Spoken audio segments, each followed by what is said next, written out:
अखन अहाँ सब सुनि रहल छी मैथिली एक्सप्रेस की शानदार प्रस्तुति।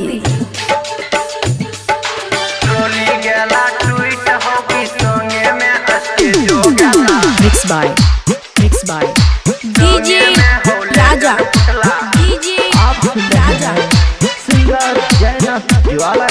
खुशी रिकॉर्डिंग स्टूडियो बलुआहा,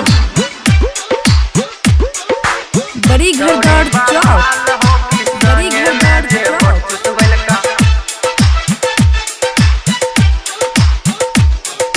DJ राजा, DJ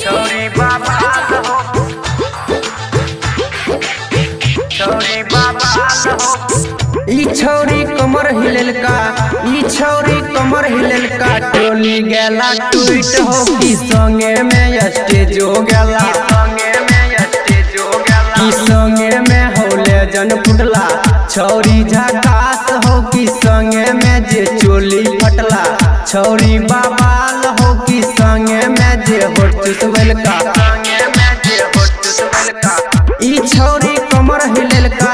ई छौरी कमर हिलेल का, टोली गेला ट्वीट हो की संगे में स्टेज हो गेला,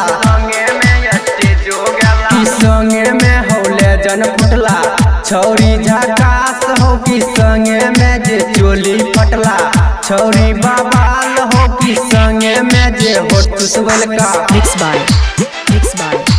DJ राजा, DJ राजा,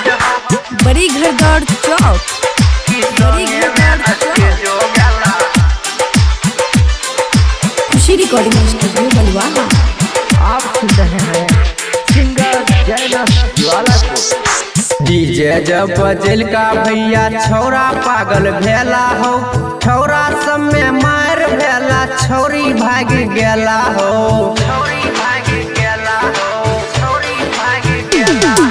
डीजे जब बजल का भैया छौरा पागल भेला हो, छौरा सब में मार भेला, छौरी भाग गेला हो, छौरा सब में मार करबल का अपन चढ़ल जबनिया से, की माल बड़ा झकास रहा, छौरा पागल भेला हो की छौरी बड़ा झकास रहा, छौरा मार कलका हो की छौरी बड़ा झकास रहा। DJ राजा, DJ राजा, खुशी रिकॉर्डिंग स्टूडियो बलुआहा।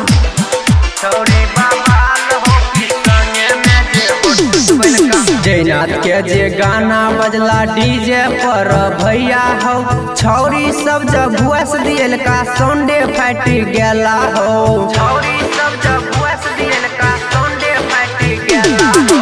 जयनाथ के जे गाना बजला डीजे पर भैया हो, छौरी सब जब भुआस दियल का सौंडे फट गेला हो,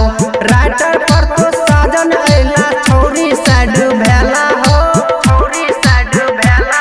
की माल बड़ा झकास रहा, स्टेज टूट गेला हो की छौरी बड़ा झकास रहा, चोली फट गेला हो की छौरी बड़ा झकास रहा,